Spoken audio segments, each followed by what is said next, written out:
Bueno, buenas tardes, buenas noches, buenos días, depende del momento en el que nos encontremos a través de este espacio. Esta segunda clase virtual, que se corresponde a la comisión número 1, en el espacio de práctica 3 del profesorado. En esta oportunidad vamos a hacer un reconto y una síntesis para ir hilvanando y para ir construyendo la lógica y los sentidos alrededor de lo que ha significado pensar y pensarnos en las prácticas y en nuestras prácticas docentes y pedagógicas, a lo largo de lo que venimos a llamar el campo de las prácticas, sintetizados en los espacios de práctica 1, 2 y en esta oportunidad el espacio de práctica 3. Para eso consideramos los aportes de Liliana Sanjurjo cuando pensamos la clase y las prácticas de enseñanza en la complejidad de aquellas 3 dimensiones a las que hace alusión desde un análisis pedagógico didáctico, ¿no? Dimensiones en términos de esta dimensión epistemológica, la dimensión ética y la dimensión técnica, para poder comprender, mirar y analizar nuestra tarea en estas prácticas de enseñanza y nuestras propuestas y prácticas pedagógicas. A esta propuesta y a estas formas de pensar y de analizar las clases, le sumamos lo que Anaí Mastache nos propone cuando revaloriza los saberes que se ponen en juego en el aula, cuando llevamos adelante nuestras prácticas pedagógicas. Y en este sentido, los saberes que entran en juego en el aula incluye tanto los saberes de los docentes como de los estudiantes, los saberes conjugados en los textos académicos, en el diseño curricular, los recursos, y como señala la autora, ¿no?, aquellas relaciones y articulaciones, y también desplazamientos que se originan en los encuentros y en los desencuentros entre todos ellos en el espacio del aula, ¿no? Interesante la propuesta cuando piensa y cuando propone efectivamente los saberes, ¿no?, y cómo se pone en juego el saber en representaciones y en prácticas, tanto de docentes o de profesores como de estudiantes. De qué manera opera y subyace en la toma de decisiones aquella fantasmática y aquellos eventos propios de lo internalizado en los procesos de sociabilización y en los procesos de subjetivación, sintetizados en las representaciones desde las cuales operan nuestra toma de decisión, ¿no? El ser conscientes y hacer consciente ese guión interno de relaciones es lo que intenta poner al desnudo, descubrir o poner en tensión Anaí Mastache en esta propuesta y en esta investigación, desde la cual selecciona un par de casos y son los que hemos venido trabajando hasta el momento en práctica 3. Sumado a eso, articulamos lo que María Cristina Davini nos propone respecto de qué pasa con la clase y uno de los momentos sustantivos a la hora de pensar la clase, que implica, la organización y la programación de la enseñanza. Motivo por el cual, como recuperábamos en el encuentro virtual anterior, retomábamos, ¿no?, las categorías y el eje de la enseñanza como centralidad a la hora de pensarla en términos de práctica social, práctica ética y práctica culturalmente válida, ¿no? Enseñar, decía Davini, es un acto de transmisión cultural con intenciones sociales y con determinadas opciones de valor. En tal sentido, desde lo que habíamos trabajado en la segunda clase virtual, recuperábamos del capítulo 3 las prácticas docentes en acción, ¿no? Es decir, esta organización de la enseñanza, la programación o la planificación, alrededor de una serie de componentes que claramente la autora describe, detalla, entre los cuales recuperábamos, si recuerdan, los propósitos, las secuencias de contenidos, la organización metodológica, las actividades de aprendizaje, las tareas, y la selección de materiales y de recursos. A esto que venimos trabajando hasta el momento le sumamos lo que en el último encuentro presencial presentamos desde los aportes de Jorge Steinman, quien nos invita a pensar alrededor de la importancia y lo relevante de la reflexión sobre la práctica, sobre nuestras prácticas, en tanto desentrañar, en tanto develar y encontrar o descubrir aquellos supuestos que subyacen en todo momento y en todas las dimensiones de las cuales nosotros tomamos decisiones, ¿no?, para llevar adelante nuestra tarea. Por eso nos parece interesante de Steinman recuperar cómo comprendemos las prácticas de enseñanza y la reflexión sobre la práctica en términos de, efectivamente, una reflexión analítica que nos ayuda a la reconstrucción analítica, valga la redundancia, de esa experiencia de clase, ¿sí? Entonces, acá vuelven a resonar nuevamente, una y otra vez, estas categorías desde las cuales hemos dialogado dentro del campo de las prácticas. Y pensamos en la categoría o en el concepto de práctica social, recuperando lo que Bourdieu señala como un modo recurrente y situado para percibir, para apreciar y para realizar una cierta actividad que puede explicarse desde una perspectiva relacional en torno a la sociedad y a los individuos que la componen.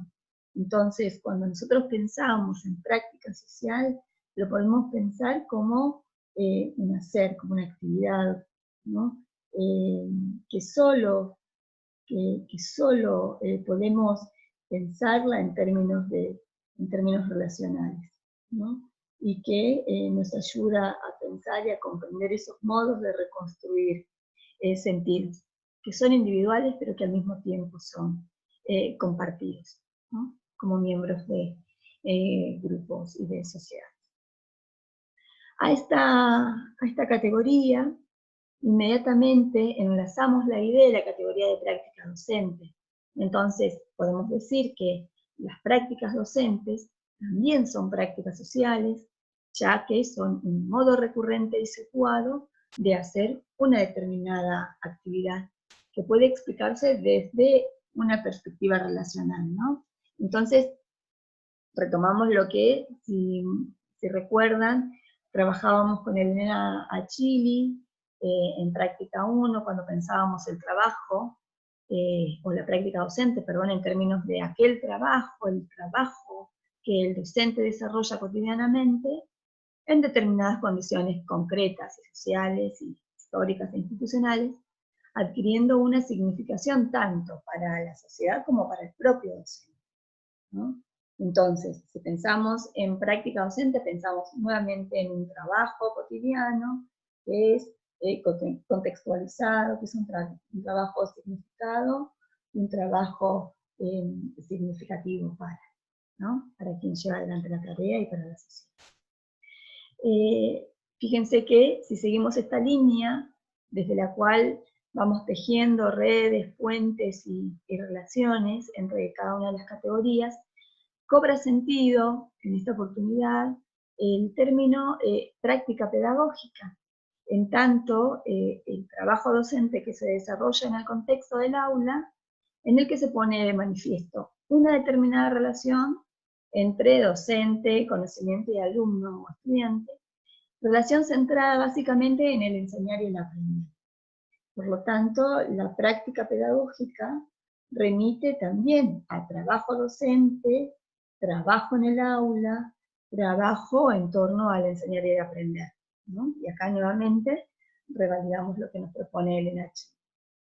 Para llegar a lo que Steinman nos propone cuando dice, bueno, pensemos entonces en este entramado alrededor de la idea de prácticas de enseñanza. Y las prácticas de enseñanza sería el trabajo docente en la práctica pedagógica, que supone una intervención. Y este es un concepto interesante, ¿no? Pensar la enseñanza en términos de intervención en el mundo personal de los estudiantes, proponiendo algún tipo de actividad que les facilite la apropiación de un contenido curricular. Entonces, aquí, cuando mencionamos, recuperando lo que propone Jorge Steinman, las prácticas de enseñanza, estamos diciendo práctica docente, práctica pedagógica, es decir, el trabajo docente en la práctica pedagógica, ¿sí? Estamos hablando de intervención, y estamos hablando también de propuestas, de actividades que tienen una clara intencionalidad, ¿no? que estén aporte y que facilite la apropiación de determinados contenidos. Hasta acá vamos, fíjense, pensando en esta lógica de integralidad, de inclusión y al mismo tiempo en esta circularidad donde aparecen estas 4 categorías que nos ayudan a pensar que reflexionar acerca de nuestras prácticas de enseñanza nos permite pensar alrededor de qué es lo que nosotros ponemos en juego, de aquellos supuestos, de aquellas representaciones que son propias de la configuración nuestra como sujeto social, pero al mismo tiempo de ese tejido social del cual formamos parte. Y que se ponen en juego con los saberes, los deseos, los intereses, las necesidades de un grupo de estudiantes y en un determinado contexto y momento histórico que le da sentido y al mismo tiempo le da significado o permite construir esta red de relaciones y de significados para pensar nuestras prácticas y nuestro oficio, nuestra tarea como docente. Vamos a mirar en este caso entonces la clase, que como bien compartíamos en el encuentro último presencial, la unidad de sentido, la unidad alrededor de la cual vamos a trabajar a lo largo de este espacio de práctica 3, y lo hacemos pensando la clase como este ordenamiento secuencial del currículum, ¿no? Donde más que un ámbito, más que un espacio en el que se llevan adelante intercambios o construcciones de sentido, que no es menor, se la puede pensar en términos de una unidad de organización didáctico, cuyo eje es el trabajo en torno al conocimiento, y que involucra, por lo tanto, la enseñanza y el aprendizaje de uno o más contenidos curriculares, ¿no? Entonces, fíjense que acá estamos pensando la clase en términos de qué es lo que pasa con nuestras prácticas de enseñanza, ¿no? Por lo tanto, esto es lo que nos va a permitir abrir puertas a la reflexión sobre nuestras prácticas de enseñanza y al mismo tiempo del campo y de la complejidad de las prácticas pedagógicas, docentes, circunscritas, ¿no? En términos de prácticas sociales. Pensamos la clase también como el escenario de los procesos en las que se producen tanto la práctica social, en tanto actividad situada y organizada, en torno o alrededor en torno al trabajo con contenidos escolares, sostenidos en una tarea a realizar y direccionado por las decisiones que se van tomando. Y ahí es donde nos interesa pensar y hacer consciente cuáles son los supuestos y las representaciones desde las cuales los docentes tomamos esas decisiones, ¿no? Además de esa selección de contenidos, esa selección y ese recorte cultural que se propone en términos de enseñanza, descubrir efectivamente cuáles son las decisiones y cuáles son los supuestos que direccionan esas decisiones y que direccionan también los sentidos desde los cuales nosotros tomamos decisiones. Para ello, este autor que les decía, Jorge Steinman, en su libro Las prácticas de enseñanza, en análisis desde una didáctica reflexiva, nos ayuda o nos invita tal vez a pensar la clase, y para ello recupera ¿no? En esto de qué pasa cuando pensamos en dar la clase y cuáles son las categorías que se ponen en juego, ¿no? Desde esta dimensión didáctica a la hora de hacer el análisis de las clases. Entonces, Feynman señala que son necesarias de recuperar al menos estas 6 categorías para pensar la clase, ¿no? Interesante que para reflexionar pensamos la clase desde al menos estas categorías. La primera de ellas es el sentido pedagógico, vale decir, aquellos significados con los que se asume la razón de ser de la clase. Entonces, estamos hablando de la razón pedagógica que da significado a la propuesta didáctica de la clase. Es decir, estamos pensando en todos aquellos sentidos, significados que nosotros como docentes, sujetos sociales, construimos y que aparecen efectivamente en la intencionalidad y en los propósitos de nuestras propuestas de clase, ¿no? En nuestras propuestas didácticas, ¿no? Si nosotros hacemos un puente quizás con lo que hemos venido trabajando con Davini, claramente se vincula dentro de esta dimensión con algunos de los componentes de la programación, ¿no? Entre ellos los propósitos y los objetivos que evidentemente van de la mano de la fundamentación y esa selección, ¿no? Y ese posicionamiento desde el cual nosotros anclamos nuestra tarea de nuestra práctica de enseñanza. Otra de las categorías entonces, que para poder pensar la clase, otra de las categorías didácticas, es la que se menciona o se denomina las categorías conceptuales del contenido, ¿no? Y cuando se piensa en categorías conceptuales, se lo hace como aquellas puertas iniciales para pensar la clase, ¿no? Cuando nosotros pensamos la clase, inmediatamente viene a la mente qué es lo que tengo que enseñar, ¿no? Y acá este autor, Jorge Feynman, nos ayuda, ¿no? De alguna manera a describir y analizar, bueno, qué implica, cuáles son esas puertas iniciales desde las cuales nosotros pensamos, planificamos nuestras clases, ¿no? Y aquí menciona entonces como puertas, como categorías conceptuales, el tema, el contenido y componentes conceptuales, ¿no?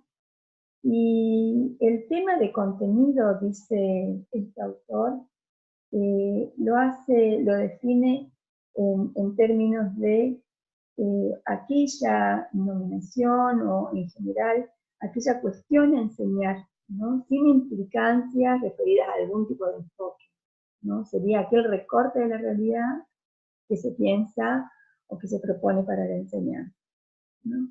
Mientras que el contenido remite a una asignación temática que incluye además alguna referencia de tipo conceptual, lo que permite identificar, ¿no? En líneas generales, la manera desde la cual se va a abordar ese contenido, ¿no? Ese tema, perdón, ¿no? Entonces, fíjense, tema en líneas generales, el contenido, la forma particular desde la cual queda indicios, ¿no?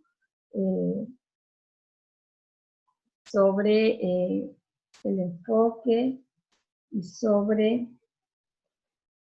la referencia conceptual desde la cual se va a abordar aquel tema, recorte de la realidad.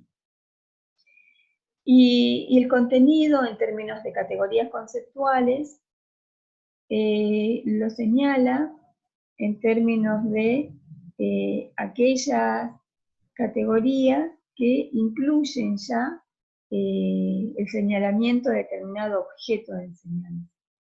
Entonces, los conceptos, acá, en este caso, los componentes conceptuales, implicaría identificar ese conjunto de nociones que se pretenden enseñar y que conforman parte de la estructura conceptual de la clase. ¿no? Este desglose o esta forma de pensar las categorías conceptuales del contenido ayuda y de alguna forma orienta, al mismo tiempo, fíjense, desde la dimensión epistemológica a la que aludía Mascache, a las que aludía Sanjurjo, de alguna forma dan seña de la forma y el posicionamiento epistemológico desde el cual yo abordo ese objeto de conocimiento, ¿no? Y pongo en juego con los múltiples saberes que se conjugan en el aula. Cuando pensamos en otra de las categorías didácticas en las cuales se propone pensar la clase, aparece esta categoría que se titula los desafíos cognitivos. Y cuando pensamos en desafíos cognitivos lo hacemos aludiendo a la puesta en marcha de diferentes dominios que se manifiestan dentro de la estructura cognitiva. Es decir, qué es lo que proponemos y ponemos en juego con nuestra tarea de enseñanza. La comprensión, el análisis, el juicio evaluativo, la percepción, la atención, la comunicación. ¿Cuáles de estas cuestiones, la resolución de problemas, de problemáticas, es lo que nos ayuda a pensar estos dominios, ¿no?, que se manifiestan claramente en esta estructura cognitiva, que nos ayudan a pensar la clase y por lo tanto a tomar decisiones respecto de cuáles son las categorías conceptuales que se ponen en juego e inmediatamente cuáles van a ser, cuál es el formato de la actividad que sea acorde o prudente de acuerdo a aquellos desafíos que se intentan poner en juego. Pensar la clase también nos remite a otra categoría didáctica, que es la del formato de actividad, pensando a la actividad como un motor de la enseñanza, ¿no?, respecto de aquellas actividades o tareas previstas para propiciar el aprendizaje, ¿no? Y responde claramente a esta pregunta que nos hacemos los docentes: ¿qué hago hacer a los estudiantes para que desarrollen o para propiciar determinados aprendizajes, ¿no? Si pensamos en los recursos didácticos como otra de las categorías didácticas, estamos remitiéndonos a aquellos medios materiales, instrumentales y tecnológicos que se utilizan como apoyatura para la enseñanza, con la finalidad de promover mejores situaciones y mejores escenarios para poder aprender, ¿no? Fíjense que esta categoría se vincula directamente con lo que habíamos trabajado con Davini alrededor de la programación didáctica, cuando pensábamos en la selección de materiales y recursos, ¿no? Alrededor de las actividades de aprendizaje o las tareas que se proponen. Para continuar luego con estos recursos didácticos, ¿no? El formato de actividad remitía a las actividades de aprendizaje de Davini, y la categoría los recursos didácticos de alguna manera se entrelazan con la selección de materiales y recursos que nos proponía Davini al pensar la organización o la programación de la clase. Luego, otra de las categorías, la última ya, que recupera Steinman para poder pensar la clase, es la categoría tiempo, ¿no? Y esta categoría didáctica es la que demanda mayor ansiedad o mayor carga, mayor ansiedad, digamos, pero al mismo tiempo menor carga de articulación con lo didáctico. Por eso, una de las cuestiones interesantes a pensar y a mirar es, ¿no?, la distribución de los tiempos, cómo, cuándo, de qué manera se organizan, la grupalidad, los momentos, ¿no?, de qué forma secuencio estos momentos, que es lo que le va dando sentido a la distribución del tiempo en el desarrollo de la clase. Pensar la clase también nos ayuda a pensar en términos de una progresión del sentido, dice Jorge Steinman, y una progresión del formato. Aparecen, fíjense, en este caso, aparecen las categorías didácticas que mencionábamos anteriormente. Cuando pensamos en estas categorías didácticas y cuando pensamos de alguna manera en esta progresión del sentido, ¿no? Del sentido en tanto toma de decisión de los docentes, lo hacemos pensando en distintos niveles al pensar la clase, ¿no? Un nivel en términos de progresión del sentido y un nivel en términos de progresión del formato de la clase. Por lo tanto, en la primera progresión, en esta primera lógica, o en esta primera trilogía de sentido, aparece efectivamente, ¿no? Cuáles son los sentidos pedagógicos, las categorías conceptuales y los desafíos cognitivos, como uno de los ejes articuladores para poder pensar esta progresión, ¿no? De hecho, la clase está pensada, ¿no? y estas serían las puertas de las cuales cada una de las categorías didácticas abren prioritariamente el sentido para poder pensar la clase. La progresión de dominio, o la progresión del sentido, incluye en este sentido, fíjense, estas puertas, ¿no? El sentido pedagógico, categorías conceptuales del contenido y los desafíos cognitivos. Esto es que el pensar la clase como eje articulador en el sentido que se le asigna, en las categorías conceptuales que se van a enseñar y en los desafíos cognitivos que se van a proponer para el grupo, los grupos de estudiantes. Mientras que si pensamos en la otra progresión a la que alude Steinman, esta es la progresión del formato, estamos incluyendo o estamos reconociendo las puertas del formato vinculado a la actividad, a los recursos didácticos y al tiempo de la clase.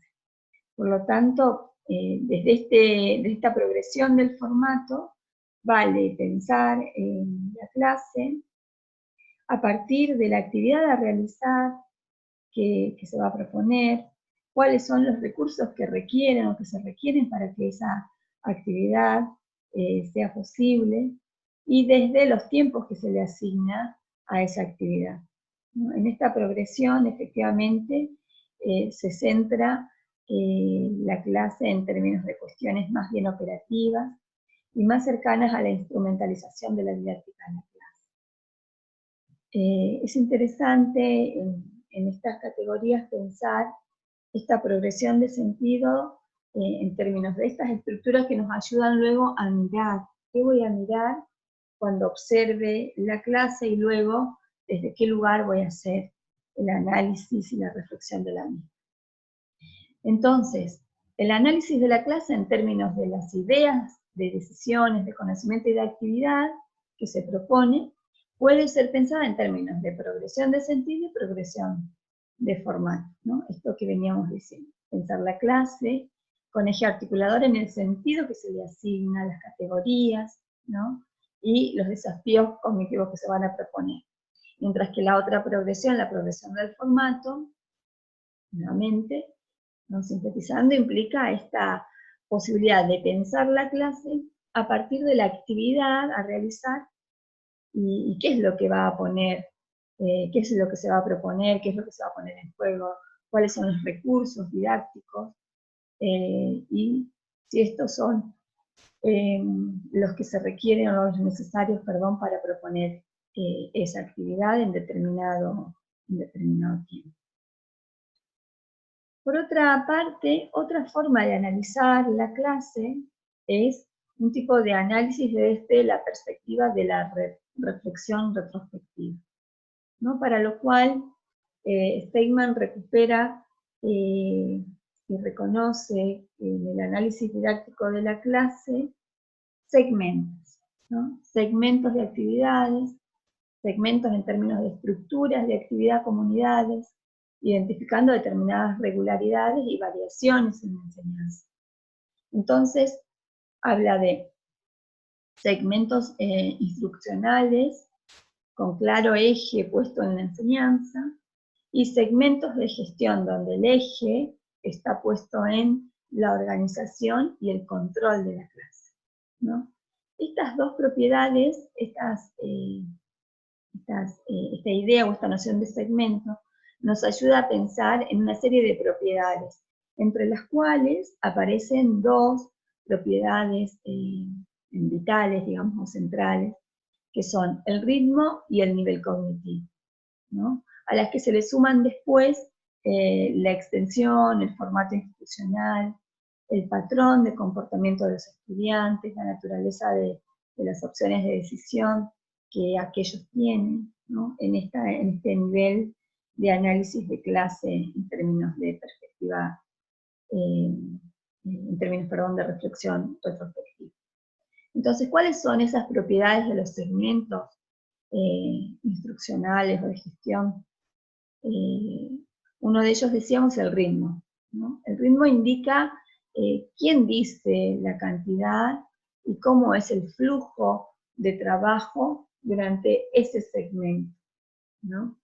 La idea de segmento es un concepto emparentado con el comportamiento, que afuera originalmente definido y estudiado por que es definido, ¿no? Y estudiado por psicólogos ecológicos.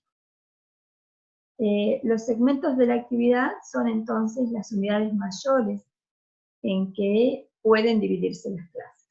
Entonces tengo la clase y la tengo organizada en segmentos o en momentos, y allí yo puedo identificar el ritmo, ¿no? Como una de las propiedades de los segmentos. El ritmo, es decir, quién decide la cantidad y el flujo de trabajo durante el segmento, ¿no? Identifican el ritmo según quién decide, si lo hace el mismo docente, los estudiantes, si ambos, cooperativamente o de manera mecánica. La segunda propiedad, que tal vez es la más importante, es la de el nivel cognitivo. Nivel cognitivo que el segmento demanda a los estudiantes, para el cual se utiliza una modificación clásica de la taxonomía de los objetivos de vida, ¿no? Es interesante porque desde acá podemos pensar en ese momento, en ese recorte, en ese segmento, ¿no? ¿Qué es lo que se está poniendo en juego para que el estudiante realice, haga, ¿no? Desarrolle? Cuando hablamos de la expansión, nos estamos refiriendo al tiempo que dura el segmento. Cuando pensamos en el formato institucional, por ejemplo, estamos pensando en aquellas características centrales o propias de la actividad que se desarrolla en determinado segmento y que de alguna manera imprime las particularidades de la institución. Otra de las propiedades, para poder pensar los segmentos en esta estructura de actividad de unidades, es el patrón de comportamiento, decíamos, ¿no? De los estudiantes o de los alumnos. Es decir, el tipo de actividad a realizar por los alumnos dentro del segmento institucional, lo que va íntimamente relacionado con el formato institucional. Luego, pensamos también en otra de las propiedades, que es la naturaleza de las opciones, de las decisiones que tienen los alumnos, es decir, son opciones de materiales, son opciones de tipo de tareas, de tiempo de tarea, ¿no? Y esto hace a la dinámica de la particularidad de la clase. Fíjense que acá entonces estábamos refiriéndonos a un tipo de análisis de la clase desde esta perspectiva de la reflexión retrospectiva de la propia tarea. Jorge Steinman entonces dice, bueno, es interesante pensar el análisis didáctico de las propias clases, de las propias prácticas de clase, pensando en el sentido del análisis. Dice, bueno, ¿cuál es el sentido? ¿No? ¿Por qué es importante reflexionar y por qué es importante llevar adelante un análisis de nuestras propias prácticas?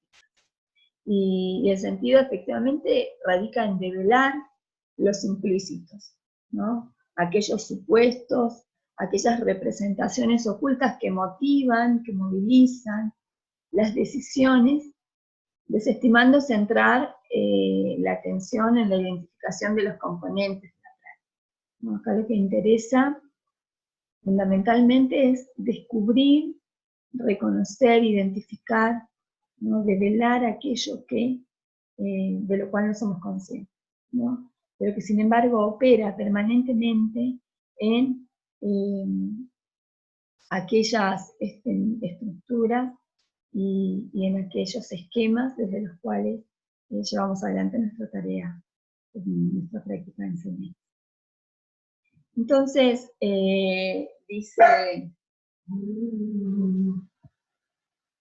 dice este autor, ¿no? Cuando nos ayuda a pensar en el análisis didáctico de la propia clase.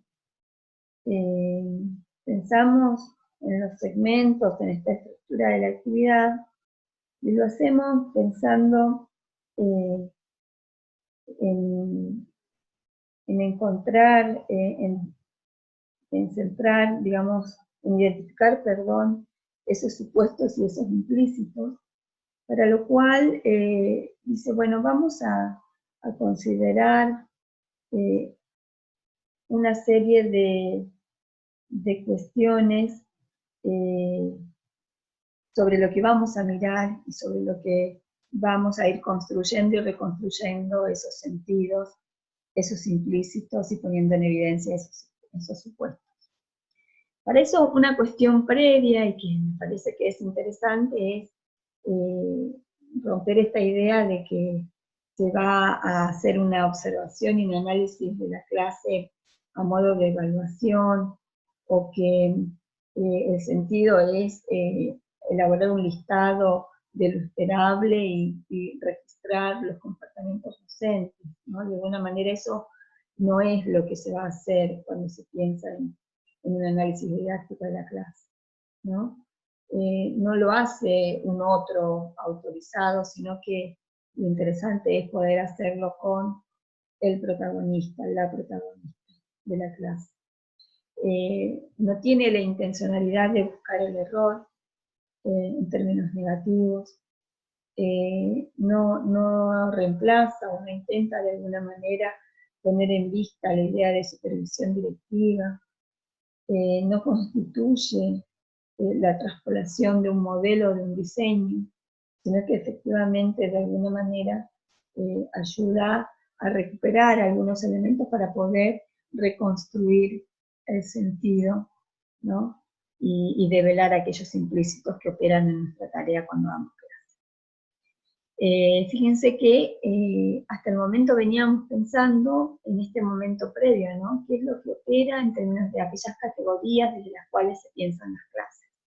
Y acá vamos a mirar, o vamos a poner foco, prestamos atención en qué es lo que vamos a ir a mirar, qué es lo que nos interesa de una observación, luego de una observación de clase, para poder mirar y valorar de la clase. Entonces, acá aparecen, ¿no?, estas 5 cuestiones que serían, ¿no?, al decir de Steinman, captar la unidad de sentido de la clase, encontrar indicios, identificar aquellas recurrencias didácticas, interrogar las decisiones, ¿no?, interpelar esas decisiones en términos de micro decisiones, ¿no?, esas decisiones que se toman en la clase, y de macro decisiones, esas decisiones previas a la clase, ¿no?, que aparecen en nuestra fundamentación, en nuestros propósitos, y que luego van tomando vida y se pueden ir modificando y forman parte luego de lo que sucede en la clase. Otra de las cuestiones interesantes a pensar y a mirar cuando hacemos un análisis de las propias clases es develar las representaciones, develar los supuestos que subyacen en lo que hacemos cuando hacemos la clase. Y finalmente, interpelar la racionalidad, ¿no?, la lógica que subyace en esa toma de decisión. Entonces vamos a tratar de ir explicando uno por uno, ¿no? Cuando pensamos en captar la unidad de sentido de la clase, estamos pensando en la clase como una totalidad y como una unidad de sentido, ¿no? Por lo tanto, encontrar o intentar analizar nuestras clases implican de alguna manera identificar, establecer vinculaciones entre los saberes disponibles, los contenidos a enseñar, recuperar y reconocer en este sentido esa unidad desde la cual construimos efectivamente y damos valor y sentido a los distintos fragmentos o los distintos segmentos, perdón, desde los cuales pensamos la clase.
Si pensamos entonces en, perdón, se me fue la imagen, les decía que, ahí vamos, les decía que el análisis didáctico de las propias clases puede estar demarcado por esto, la necesidad de captar la unidad de sentido de la clase, es decir, descubrir cuál es la lógica, la razón desde la cual pensamos y hacemos la tarea, ¿no? Nos ayuda a identificar este enfoque epistemológico del contenido, nos ayuda a prestar atención sobre la secuencia didáctica propuesta,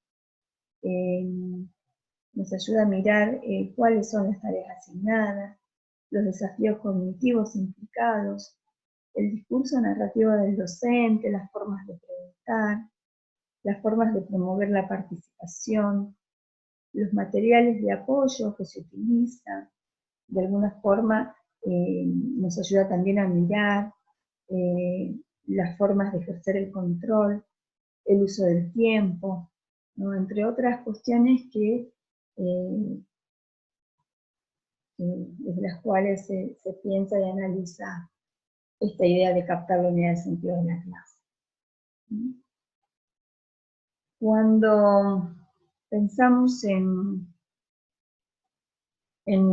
encontrar o en descubrir algunos indicios e identificar algunas recurrencias didácticas, estamos hablando desde este análisis didáctico de las propias clases de aquella intencionalidad por parte del docente, ¿no? Cómo aparece en la intencionalidad, y que se refiere a los propósitos, por el cual ha decidido, digamos, de alguna manera, realizar determinada propuesta bajo un determinado formato de actividad. Entonces, si yo tengo claro, bueno, así como nos compartía tal vez Steinman en aquella entrevista, ¿recuerdan?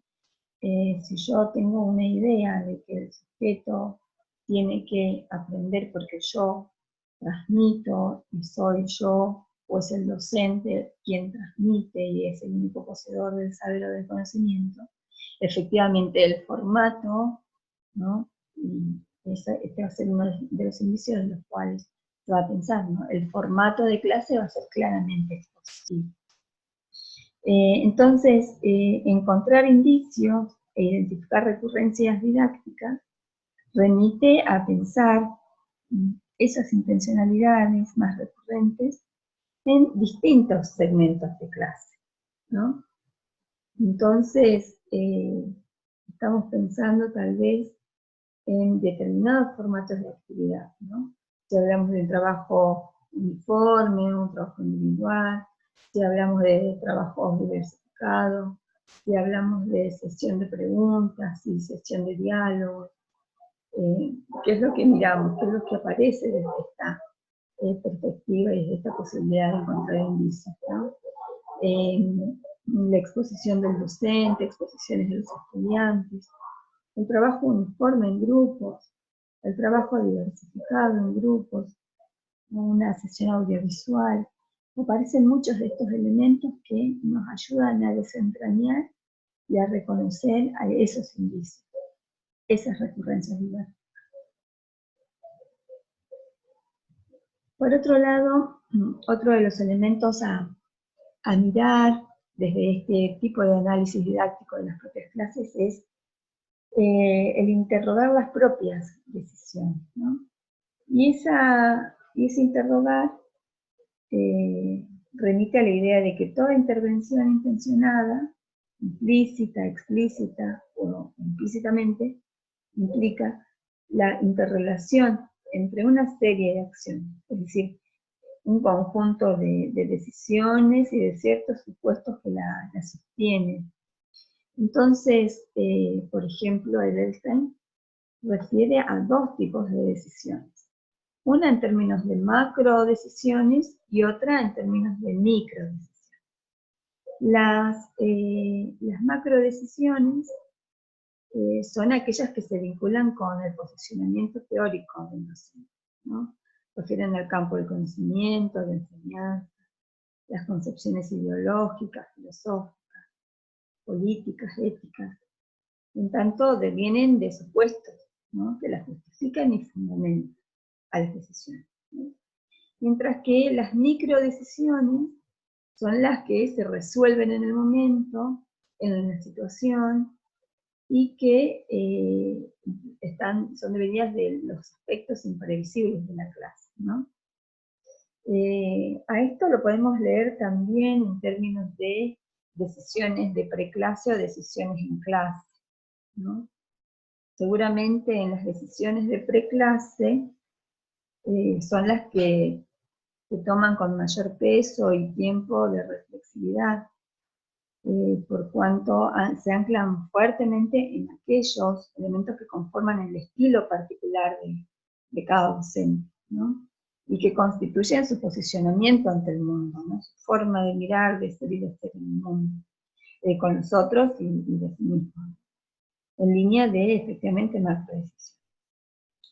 En tanto que cuando nosotros pensamos en microdecisiones o las decisiones en la clase, ¿no? Estamos haciendo alusión a aquellos elementos que aparecen claramente en el devenir de la clase, en aquella toma de decisión, pero al mismo tiempo en cuáles son los supuestos que operan, ¿no? En esas decisiones, estando ya dando, ¿no? O llevando adelante la clase, coordinando la tarea de enseñanza.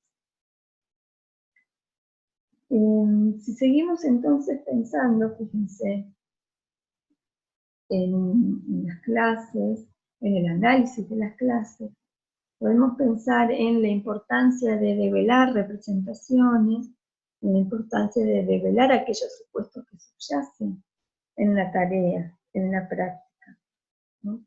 Por lo cual, Jorge Steinman nos invita a pensar que supuestos y representaciones no siempre son fácilmente reconocibles, ¿no?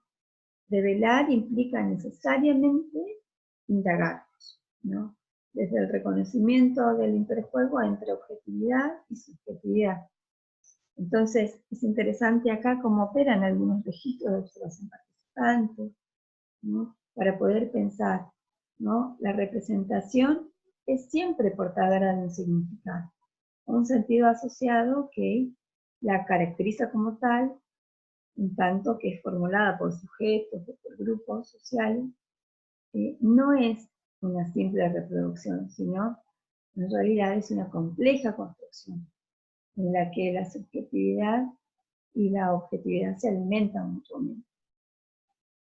Fíjense qué complejo o cuán complejo es develar esa representación, tratando de romper con las lógicas del sentido común, ¿no?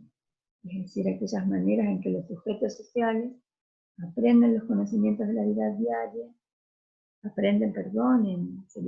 en acontecimientos de la vida diaria, las características del entorno, informaciones que circulan.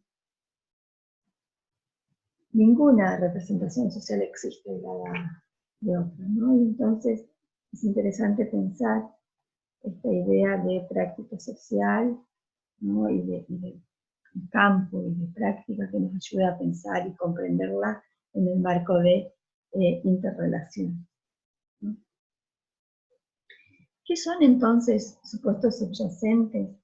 Son aquellas concepciones básicas que todo sujeto de alguna manera va formando a partir de sus experiencias sociales, a partir de esas experiencias en la interacción con los demás y que se vinculan con sus prejuicios, con sus creencias, con su ideología, con sus representaciones, y de alguna manera a su pertenencia a un estrato social, a una comunidad, a un determinado colectivo social, ¿no? Por eso es interesante, desde esta posibilidad de análisis didáctico de las clases, develar aquellas representaciones, ¿no? Diría Stegman, ¿no? Especialmente develar aquellos supuestos, aquellos implícitos que operan permanentemente en lo que hacemos y en lo que pensamos. Cuando damos clases, cuando llevamos adelante nuestras prácticas de enseñanza, nuestras prácticas pedagógicas, ¿no? Finalmente, interpelar la racionalidad subyacente nos lleva a reconocer el concepto de racionalidad que de alguna forma tiene un doble significado, ¿no? En términos de conjunto de supuestos y de prácticas, y en términos también de los intereses que definen y cualifican el modo en que se vertebran, afrontan, se llevan, que se presentan los problemas, ¿no?